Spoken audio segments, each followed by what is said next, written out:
अस्सलाम वालेकुम दोस्तों, तुसीं देखते पे अपना देश पंजाब टीवी ते मैं तुहाडा मेज़बान मुहम्मद नदीम खरल। सब तो पहले अपने चैनल को करो सबसक्राइब ते नाल ही लगी हुई टल्ली नूं दबाओ कि मेरी हर आने वाली नवी वीडियो तुहाडे तक पहुँच सके। दोस्तों मेरे तुहाडे दोस्तां सजना बेलियां ते मित्रां दा बड़ा इख्तियार सी, बड़ा इश्तियाक सी, बड़ी मुहब्बत सी कि यार कोई बाखड़ियां मज्जां भी विखाया कर, कोई टोटरां भी विखाया कर जिन्हां मगर बच्चे ना होण, असीं फार्म बनाने ने, मतलब वाधे घाटे करने ने, जो भी हिसाब किताब आ बाखड़ियां होण, दुद्ध देंदियां होण, सारा कुछ होवे। लभ लईया बड़े दिनां तो बड़ा भज्जिया अज ते यार ना अज बड़ा पंध करना पिया मैनूं।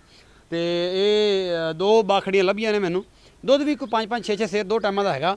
तो तीसरा सूआ भी हुण सूईयां होईयां ने, घर विच खड़ियां ने, सारा कुछ तुहाडे सामने आ जाना, जो मेरे कैमरे ने विखा देना है। मालक नूं सारी गरंटियां लैणियां ने, सारा थण चड्डे दा जो भी हिसाब किताब होएगा सारा मालक नूं पुछांगे।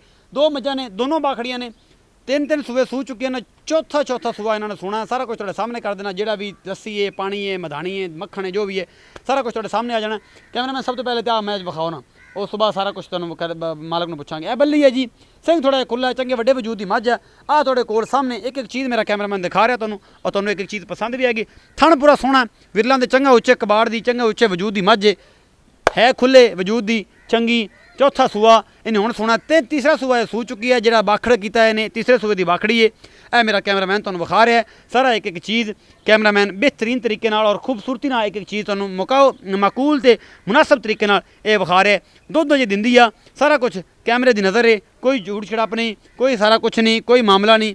दूसरी मझ है जी, ए जाफरी सिंह लगे है जनाब, चंगी पशम है मत्थे ते, यह भी बाखड़ी है। तीसरा सूआ चौथा इन्हें भी सोना है। यह सारा कुछ मेरा कैमरामैन दिखा रहा है। छोटे वजूद की मझ है, थण बड़ा सोहना है, वड्डा वड्डा विरला दे। बाखड़ियां फिर जिहियां होंदियां ने, तुहाडे सामने असीं कुत्ते नूं मारदे पे जिहड़े तू छुकी जानी है। यह सारा कुछ मेरे कैमरामैन तुहानूं दिखाता है। मालक नाल गलबात कर लेने। मालक साहब इत्थे आओ मेरा भाई, की नाम है तुहाडा? इत्थे आओ, इधर कैमरे च वेखिए जी। अस्सलाम वालेकुम। वालेकुम अस्सलाम भाई जी, की नाम है? जवेद है सर नाम। जवेद साहब, है जी मझां दोवें ने, ये जेन्युइन टोटली बाखड़ियां ने कि आप कीतियां बाखड़ी ने? सर टोटल बाखड़ी ने मजा। बाखड़ियां उच्चा बोलो, की गल है? बाखड़ियां ने सारे मजा। तगड़े हो भाई जी, कोई गल नहीं, थोड़ी माल है, असीं कोई खो के ले जाना मेरा भरा। अच्छा, ये दोवें बाखड़ियां ने, जिहड़ी ए मझ है पहले नंबर वाली विखाई जे, बड़ा खुला सिंह है थोड़ा जिहा जी जी। ਇਹਦੇ ਕੋਲ फाइनल ਦੁੱਧ ਹੋਣਾ ਇਸ ਵੇਲੇ ਕਿੰਨਾ ਹੈ? ਇਹਦੇ ਕੋਲ 5 ਕਿਲੋ ਦੁੱਧ ਹੈ ਜੀ। ਦੋ ਟਾਈਮ ਦਾ? ਇੱਕ ਟਾਈਮ ਦਾ ਜੀ। ਇੱਕ ਟਾਈਮ ਦਾ 5 ਕਿਲੋ ਮਿਲਦੀ ਹੈ ਜੀ। मतलब एक टाइम मिलती है तो 5 किलो दुध है जी? हाँ जी। थन थुन को मसला नहीं, कोई वादा घाटा? 16 ने। अच्छा, ये दसो जी कितना मकूल जे पैसे कितने? ਇਹਦਾ जी 1,10,000 है। 1,10,000 को प्यार में थोड़ी बहुत करेंगे सर कर लांगे। कर लोगे जी? मोहब्बत प्यार ना जी बिल्कुल। और कोई जोड़ा लेने से ज्यादा हो जाएगी बस? जोड़ा लवेगा तो मोहब्बत ठीक कर लांगे। अच्छा, उस बाद जनाब ए जेडी वीडियो दे विच दूसरे नंबर वाली मैं विखाई है ए वाली, इनदा की हिसाब किताब है? ये सर दो टाइम मिलती है।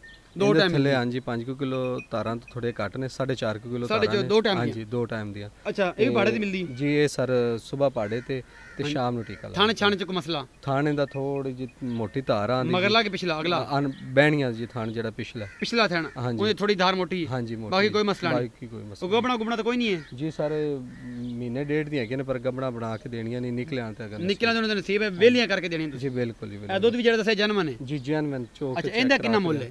ਇਹਦਾ ਸਾਰਾ ਹੈਗਾ ਜੀ 95,000 ਰੁਪਏ। ਪਿਆਰ ਮੁਹੱਬਤ ਹੈਗਾ ਇਹਦੇ ਚ? ਜੀ ਕਰਾਂਗੇ ਜੀ, ਕਰਾਂਗੇ।